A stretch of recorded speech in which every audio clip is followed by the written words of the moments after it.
Bobby Marks, front office insider, ESPN, 20 years NBA experience with the Nets. At Bobby Marks 42, he writes about it at ESPN.com, and he joins us now to talk a little bit more about the contract for maybe one of the more interesting, I don't want to say controversial, but possibly contracts in the history of the league, Bobby. I mean, this one had to be very difficult for the Sixers to wrestle with, but in the end, they locked their man up for 5 more years at $148 million. Take us through what you think the Sixers were kind of going through to make this decision with Joel. Well, first of all, I think looking at the contract, it's like reading War and Peace here. It's like never ending. I mean, it keeps on going. I think you had to find some type of happy medium here based on – I think if Embiid played a full year last year healthy, I think you would probably see maybe some of the language changed a little bit with here. I think the only way that Philadelphia and Brian Colangelo would have done an extension if they're going to protect themselves, from an injury, either the foot or the knee.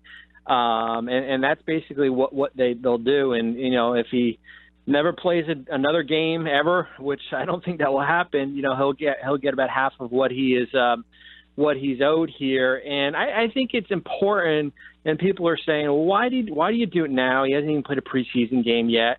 I think it's important to get an extension done with the protection is that, let's say Embiid plays a full year and is healthy and really jumps off the charts and plays, let's say, 60 games, and a team next summer comes in with an offer sheet and basically just gives him a guaranteed 4 years, $115 million with no protection, and Philadelphia has to match that, then they're basically matching that same contract. So it certainly protects the 76ers as far as to get this done right now.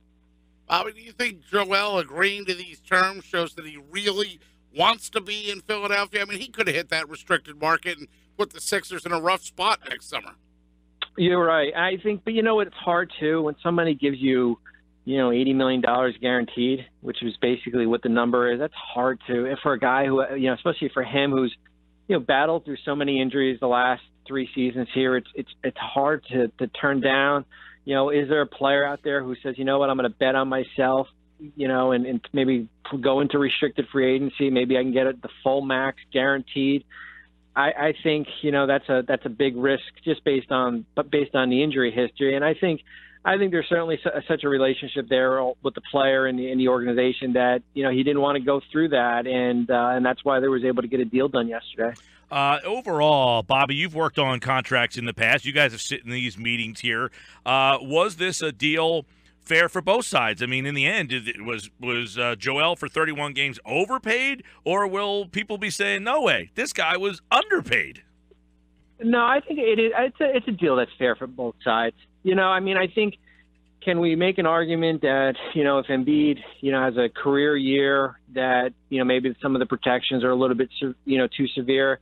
Maybe. But we also have to remember that this is a 5-year contract, and who knows what will happen in years 2 to 5. He's already had a knee injury. He's had the foot. We all know about the foot injury. Does something else creep up down the road here? So I think when you're doing a deal of this magnitude, how do you find that happy medium? And I wrote about it as far as some different scenarios that they could have looked at.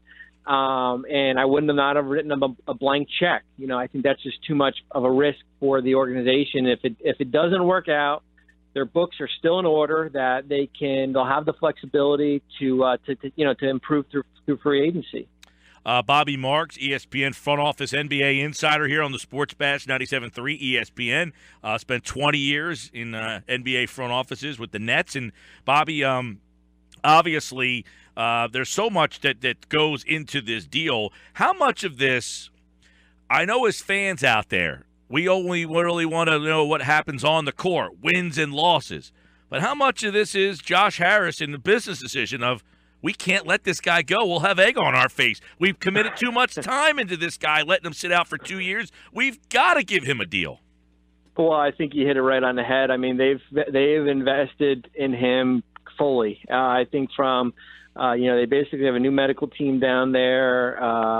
Even their practice facility that's over in Camden, that's from a performance standpoint is as good as it gets here. And that's it's they're athletes, yes, but they're also something that you invest in, and to kind of, I guess, cut bait. I think the 31 game sample last year was too tantalizing to let a player like that go, or even let him play out the year and enter free agency. That I think based on last year to be able to as I say, find that happy medium. I think they would have had probably some egg on their face if a year or two if Embiid goes out and maybe signs with another team, and then really takes off. Hey, I saw Brook Lopez went through those injuries with his foot, and I mean he hasn't missed in the last 2 or 3 years many games at all because of it, because he finally got healthy here. So can that happen with Embiid? I think we'll wait and see. Bobby, I'm glad you brought up Brook Lopez, because in your article, those were one of the models that you had, the Brook Lopez model. So could you lay out for us and our listeners the incentives in the deal that stand out and then maybe favor the Sixers, the incentives in the deal that stand out and maybe favor the Sixers or favor Joel in this case? Yeah, I mean, I think with Lopez, the Lopez deal was 3 years, $65 million. The first year was guaranteed, and then there were some clauses in there based if he re-injured his foot and played in less than I think it was played in less than 60 games, and I think there was a minutes clause in there too that the compensations for year 2 and 3 would be reduced 50 and 25% only if the team waived him. So I think that's why, with the Nets, they were able to protect. I haven't seen the Embiid full details. I would not be surprised if there's language in there. It's a little bit more bigger because it's a 5-year deal here. So I think that's the best way where you can protect the organization is if you have a percentage decrease based on the injury here.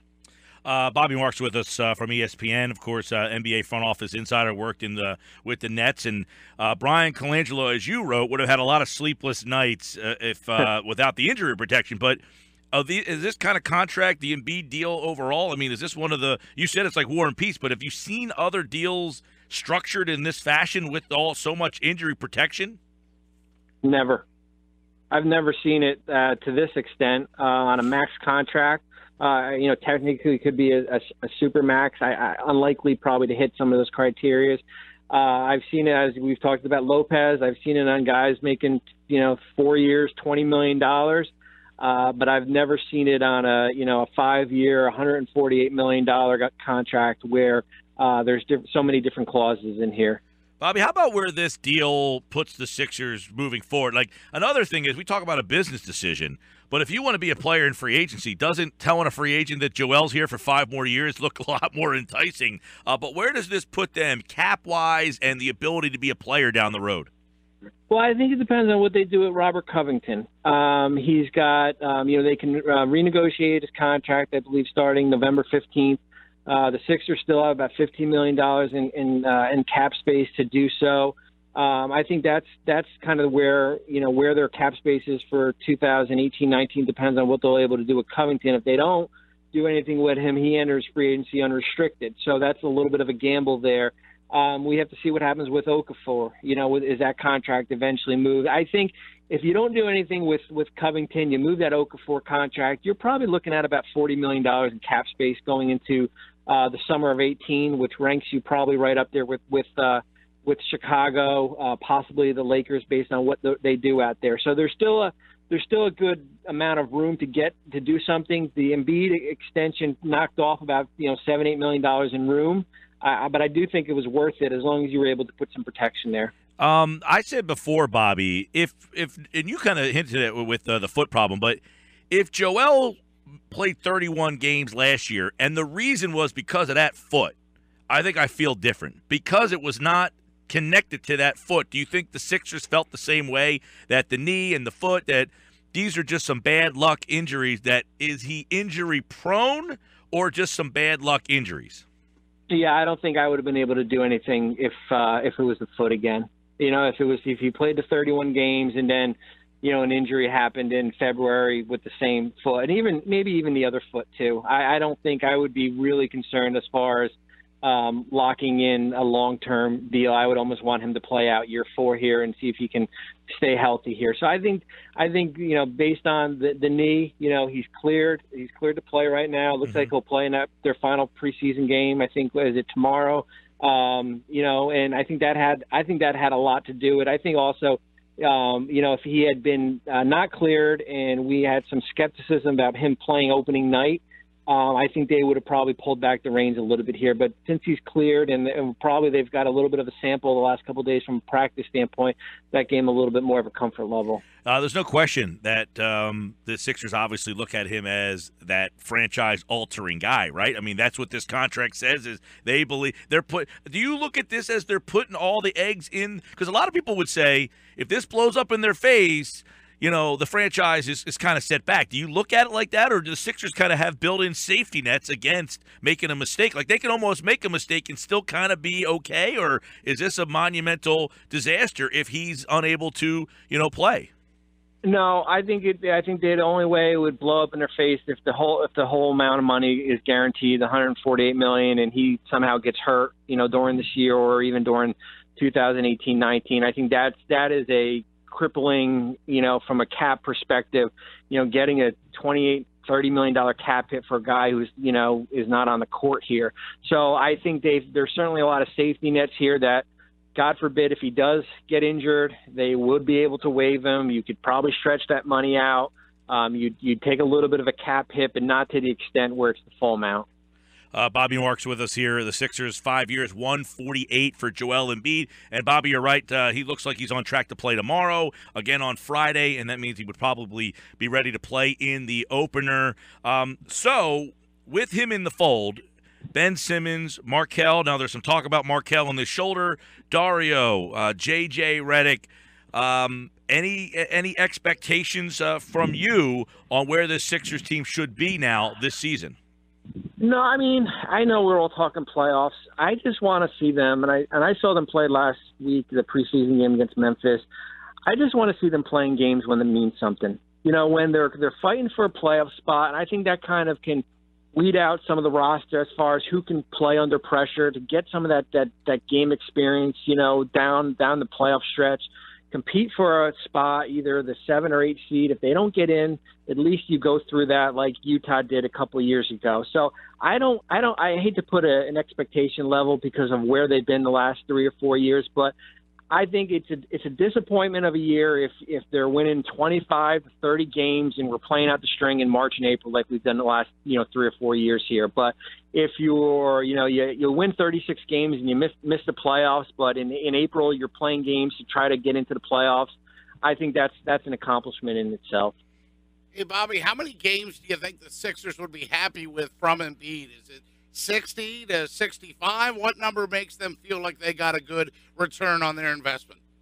I think it has to be 50 to 55. I think it's got to be in that range. He was at 31. I think the big test will be how he is on back-to-backs. He does get helped a little bit with the season being stretched out a little bit and teams being reduced with their back-to-backs here.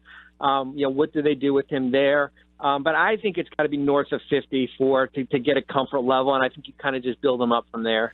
Highly anticipating this season, Bobby. I mean, there's so many stories. What an offseason this was, right? I mean, the story really is everybody doing their best to try to accumulate superstar talent. We got a bunch of teams that are going to be really interesting. What are some of the storylines you're looking in to start next Tuesday night?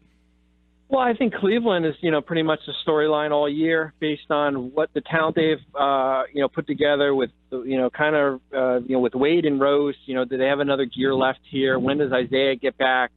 The future of LeBron, how does this team kind of mesh together here? I think that's certainly the storyline. Of course, Golden State, I think this is as good as a team that we've probably seen the last, 3 or 4 years with the additions they've have, and plus adding, with Durant for year 2 here.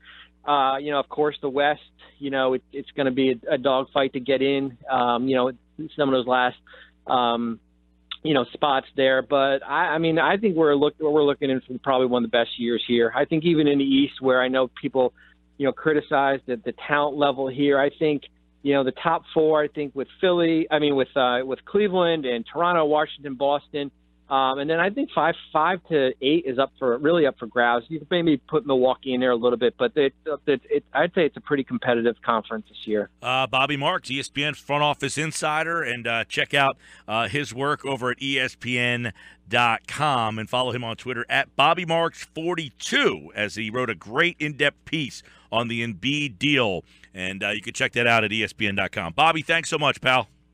Thanks, guys.